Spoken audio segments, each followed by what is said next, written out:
Know the notary laws and safeguard your notary business. Introducing the book, Notary Law and Liability, Understanding State Regulations, Insurance, and Avoiding UPL by Derrick Spruill. What you don't know can destroy the notary business you've been building. Get your copy of Notary Law and Liability by Derrick Spruill from Amazon.com, Barnes & Noble, Books of Million, Bookshop.org, Mobile Notary by DerrickSpruill.com, or download from Kindle today. Welcome to Notary Knowledge. Marylyn and Eddie back with you. Glad to be back.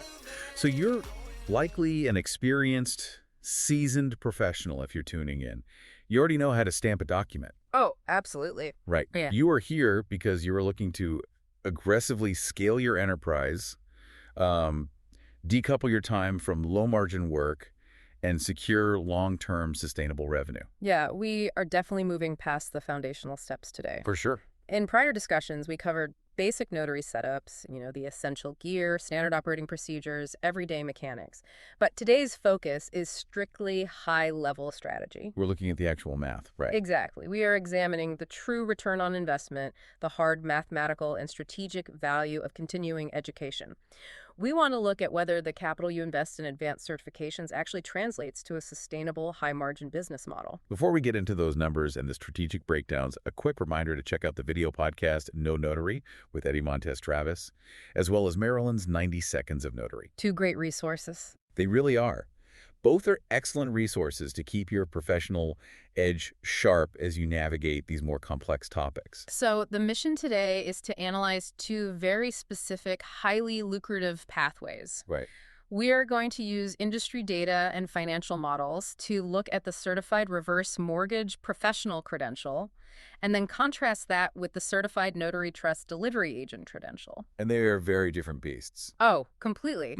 Both offer incredible returns, but they operate in totally different economic sectors and carry entirely different operational risks. Well, let's start with a path that demands serious commitment up front. We're talking about a highly specialized financial sector, the Certified Reverse Mortgage Professional, or CRMP designation. Right, overseen by the National Reverse Mortgage Lenders Association. Yes, the NRMLA. And when you look at the prerequisites, they do not make it easy to get your foot in the door. No, they don't. The gatekeeping there is highly intentional. Yeah. You cannot simply pay a fee, breeze through a weekend online course, and print out a certificate. Definitely not. To even submit an application for the CRMP, it requires 3 years of verified experience originating reverse mortgages. Or you must have personally closed 50 or more reverse loans. Wait, 50? That alone establishes a massive barrier to entry. It really does. It weeds out the casual operators immediately. If you are just doing general notary work on the side, you aren't hitting 50 reverse mortgage closings easily. Exactly. It creates a moat around the credential. Yeah. And beyond that practical experience, you need 12 continuing education credits just to be eligible to apply. Wow. Yeah. Plus, you must submit to a comprehensive background check, which runs about $49.95, and you are required to sit for a very specific 2-hour CRMP ethics workshop. So it's rigorous. Highly rigorous. The entire process is designed to ensure that only serious, dedicated professionals are handling these specific financial instruments. So the barrier to entry is undeniably high, but let's look at the financials, because the ROI math is where this gets fascinating. It's the best part. When I first looked at the CRMP, the upfront costs seemed steep for continuing education. Sure, yeah. The cost for the certification exam and the application combined is about $519.95. Right. On top of that, there is an annual maintenance fee of $195 just to keep your credential active. Well, it sounds like a lot of overhead until you compare that upfront cost to the actual revenue model on the back end. Which is huge. Unbelievably huge. The average net fee per transaction in the reverse mortgage space is incredibly high compared to standard loan signings. We are looking at net fees ranging from $2,500 to over $5,400 per single transaction.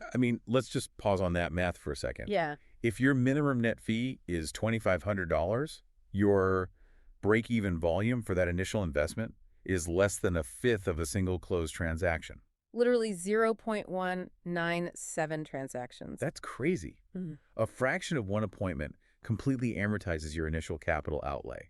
And it easily covers the annual maintenance fee for the year. Which means the annualized ROI sits at over 2,121%. The returns are just massive. When I look at this structure, I compare the CRMP to a high-yield, low-liquidity bond.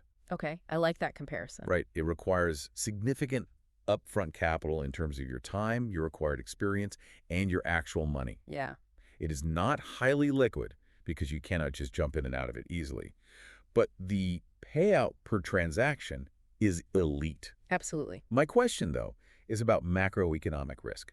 By specializing so heavily in reverse mortgages, aren't you tying your entire revenue stream incredibly closely to volatile mortgage interest rates? Well, that is the precise strategic trade-off you have to consider. Right. The macro sensitivity is undeniably moderate to high. Your transaction volume is going to be tethered to housing market trends, average home equity levels, and federal interest rates. So when rates go up. When rates spike and lending cools down, your volume might contract significantly. Makes sense. However, we have to synthesize that macro risk against your localized operational liability. In the reverse mortgage space, your unauthorized practice of law liability, your UPL risk, is practically non-existent. Okay, I have to push back on that a bit. How is UPL risk non-existent when you are dealing with such a complex financial instruments? I mean, reverse mortgages are notoriously complicated for the average consumer to understand. They are going to ask questions at the table. They will definitely ask questions. But lending advice in this specific sector, particularly with HECM loans, is strictly standardized. HECM. Home equity conversion mortgage. It is essentially a way for seniors to convert part of the equity in their homes into cash. Got it. And because that demographic is considered vulnerable, the compliance parameters are built directly into the federal framework by the Department of Housing and Urban Development. So HUD locks it down. Exactly. The forms are universally standardized to prevent elder abuse. You are not drafting customized legal clauses or interpreting bespoke contracts. You are executing highly regulated, standardized financial instruments. Oh, I see the distinction. So the risk isn't at the physical signing table. The risk is in the broader economy. Precisely. You might have fewer appointments when housing rates are bad, but when you do secure an appointment, you aren't going to accidentally give illegal legal advice because the script and the forms are essentially locked in by federal regulation. That captures the dynamic perfectly. While your macroeconomic risk is higher, your localized legal liability risk is incredibly low. It is a calculated business model. Understanding those mechanics, the trade-off between market risk and operational liability, is really what separates the hobbyists from the true entrepreneurs. I couldn't agree more. If you're looking to elevate your practice and deepen your understanding of these mechanics, we highly encourage you to buy the Notary Knowledge books by Derrick Spruill and to visit the Notary Knowledge website. And if you find value in these strategic breakdowns, please take a moment to rate the show, subscribe, and share the podcast with other professionals who are serious about treating their commission like a true enterprise. So that low UPL risk in reverse mortgages is a massive benefit, but it relies on you being tethered to the housing market. Right. If you want to decouple your revenue from interest rates entirely, you have to look at the other end of the demographic spectrum, the great wealth transfer. Oh, yeah. This is huge. We are talking about a massive demographic wave of anywhere from 30 million to 180 million American adults who need an estate plan. Staggering numbers. And for the professional notary, the vital metric is this. Every single living trust requires 6 to 8 notarizations. It's a demographic certainty. The aging population and the transfer of generational wealth are completely insulated from housing interest rates. People are going to age regardless of the Fed rate. Exactly. To capitalize on this specific wave, many professionals are turning to the Certified Notary Trust Delivery Agent, or CNTDA program. I've heard a lot about this one. Yeah, this credential was created by Jen Neitzel and Laura Buer, alongside an 8-attorney advisory board. It is important to note, based on the source data, that this certification is not currently available in New York due to their specific regional notary regulations. But for operators outside of New York, the financials present a really compelling case. They really do. The upfront cost for the CNTDA ranges from $249 to $499. And here is a massive structural difference from the CRMP we just discussed. There are 0 ongoing maintenance fees or recertification costs. Which is huge. Removing those recurring fees changes the long-term ROI equation significantly. Totally. The average net fee for a trust delivery appointment ranges from $125 to $250. Okay. Because there are no recurring fees dragging down your net over time, the break-even point is just 1.33 transactions. So barely over one single transaction, which yields an annualized ROI of around 1,800%. Yep, 1,800.2% roughly. But I have to push back on the operational reality here. We just established that reverse mortgages have almost zero UPL liability because the federal government standardizes the forms. Right. Estate planning is the exact opposite. It carries a notoriously high risk for the unauthorized practice of law. It really does. Picture this.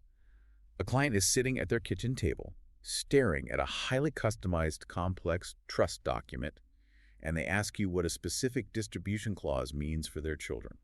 A very common scenario. How does a notary protect themselves in that environment without sounding totally incompetent or dismissive? Well, that vulnerability is exactly why the founders brought in an 8-attorney advisory board to design the curriculum. Ah, I see. The CNTDA program focuses heavily on training agents in a concept called redirection language. Redirection language. Yes. Because estate plans are highly customized to each family, signers will inevitably have legal questions. Redirection language provides the notary with specific, practiced scripts. It allows you to briefly describe the general function of a document while systematically redirecting detailed legal questions back to the drafting attorney. I want to role-play this for a second so we can hear how it actually sounds in practice. Sure, let's do it. Let's say I am the client, and I point to a page and say, look, this clause here says my son gets the house, but what happens if he gets divorced next year? Does his wife get half? Right. If I am an untrained notary, I might panic, try to be helpful, and say, I think trusts usually protect against that, which is a massive UPL violation. And a huge liability for both you and the drafting attorney. Exactly. Instead, using redirection language, you would acknowledge the document's broader purpose but build a firm boundary. How so? You might say something like, this specific document does dictate how your assets are distributed, including the house. However, how this specific clause interacts with your state's divorce laws is a legal interpretation. We need to pause here and contact your attorney to get you the definitive answer. Oh, that is so much cleaner. It works perfectly. You maintain the professional flow of the appointment. You ensure the client feels supported and heard. But you systematically insulate yourself from UPL liability. Exactly. You aren't just shrugging your shoulders and saying, I don't know, I just stamp things. No, you are acting as a professional facilitator. And this focus on the client experience brings us to an even higher elevation in this space, the Certified Estate Signing Professional, or CESP certification. Okay. This program emphasizes what they call the estate signing ceremony. The estate signing ceremony. I really appreciate that framing. Yeah. Why call it a ceremony instead of just an appointment or a signing? It sounds almost overly formal. Well, the terminology is designed to signal the standard of conduct for everyone in the room. Referring to it as a ceremony brings structure, dignity, and intentionality to a highly emotional process. That makes sense. You have to remember the context of what is happening. Clients are dealing with end-of-life planning, potential terminal illness, or complex generational legacy issues. It's heavy stuff. Very heavy. A rushed mechanical approach diminishes the gravity of the moment and actually invites more anxiety and confusion from the signers. It elevates the entire process. If you treat it like a drive-through transaction, the client is going to treat you like a drive-through worker. Exactly. Which means they won't trust the documents, they'll ask a million off-the-cuff legal questions, and the whole thing bogs down. Yeah. By treating it as a ceremony, you are psychologically signaling to the client that you are an extension of the attorney's office. You are protecting the drafting attorney's authority by managing the environment professionally, and you are providing a calm, structured space for the family. It shifts the perception of your service from a transactional commodity, just a signature and a stamp, to a premium, integrated professional support system. I love that. Attorneys are far more likely to outsource their trust deliveries to someone who upholds the dignity and authority of their legal work. That is a profound way to look at our role in the wealth transfer process. Mm-hmm. It is not just about the math. It is about how you position your value in the room. So true. And speaking of being in the room, let's take a quick pause here to let that financial and strategic math settle. Good idea. All right, it is time for our segment, Good Question. What would you do? This is a rapid-fire look at high-stakes, real-world scenarios experienced notaries face in the field, drawing on factual guidelines and scenarios from our source material. Let's jump in. Scenario 1. You are at the table for an estate signing ceremony. You are about to execute a living trust, and the signer reaches into their pocket, pulls out a black gel pen, and prepares to sign the legacy document. What would you do? You must intervene and politely swap it for a ballpoint pen. Really? Just over a gel pen? Yes. The Michigan Notary Association provides excellent guidance on the chemistry behind this rule. Gel ink is water-based. Okay. Because of its water-based nature, it is highly prone to fading over time, and if it is exposed to any moisture, it will run or smear. Ballpoint ink, however, is oil-based. It will not wash away or fade easily, making it the preferred and necessary standard for legacy documents that need to remain perfectly legible for decades. It is such a small detail, but understanding the chemistry of the ink could save a document's validity 20 years down the line when that trust actually needs to be executed by the surviving family. Exactly. All right, scenario 2. A signer presents a brand new military ID or a passport card to verify their identity for a notarization. What would you do? You must reject it for the notarization. Reject it. Even though it's federal. Yes. This scenario often catches professionals off guard because, intuitively, these are highly secure federally issued documents. Right. However, Michigan law, which aligns with general best practices across the country, dictates that a valid ID must contain both a photograph and a signature. The newer military IDs, which now use embedded microchips for security, and standard passport cards, lack a physical signature on the card itself. And the physical signature is critical because part of the notary's job is comparing the wet signature the client makes on the document to the visual signature on their identification. Exactly. Because those specific IDs are missing that visual signature, they fail the statutory requirement for proper identification. That is a tricky one. The technology of the ID advanced with microchips, but the statutory requirement for a visual signature match remained exactly the same. You cannot notarize what you cannot visually verify against a signature. Wow. Okay, scenario 3, the ultimate UPL trap. An AIRAG legal plan recipient is utilizing their October Estate Planning Awareness Month employer benefits. A very common occurrence. Right. They generated the documents themselves through the portal, but at the table, they ask you if their pour-over will protects them from a specific tax liability. What would you do? This is where your training in redirection language becomes absolutely critical. Tell me more. A pour-over will is designed to catch any assets not explicitly put into the trust and pour them in upon death, which naturally triggers tax and probate questions from clients. Sure. You absolutely do not interpret the clause or offer a tax opinion. Yeah. You stop the signing if necessary, and you instruct the client to call their AIRAG estate planning attorney directly. Because when dealing with DIY or employer benefit legal plans, the notary is often the only professional in the physical room. The temptation to be helpful is huge. It is, but you must maintain strict boundaries and redirect all legal interpretations back to the drafting authority. Which brings us to a final provocative thought to leave you with today. Let's hear it. As this great wealth transfer accelerates, we are seeing a massive rise in DIY legal solutions like the AIG employer benefits we just mentioned, or online trust generators. Sure. If the attorneys are increasingly absent from the physical signing table, will highly specialized credentialed notaries become the unofficial gatekeepers of American wealth transfer? It is a profound question to consider.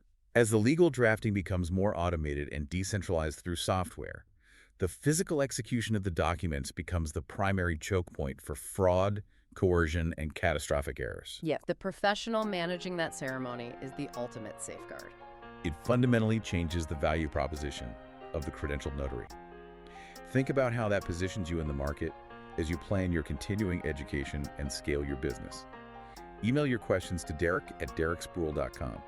We will try to answer as soon as possible at the end of our shows. Exec producer Derrick Spruill, lead writer Marylyn Trotter, graphics Situetti Montes Travis, music Thomas Bynum, produced by Magnificent Workz Business Solutions. Don't just be listeners of the knowledge, be doers of the knowledge.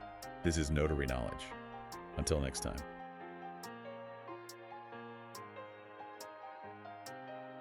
Fraud is a constant threat to your notary commission.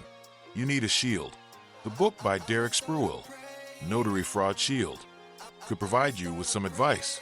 Learn real-world tactics, notice red flags, and develop refusal strategies to protect your notary commission. Buy your copy of Notary Fraud Shield by Derrick Spruill from any online bookstore, Amazon.com, Barnes & Noble Bookstore, booksofmillion.com, bookshop.org, Mobile Notary by DerrickSpruill.com, or download from Kindle to obtain your essential notary book to help with all your notarization starting today.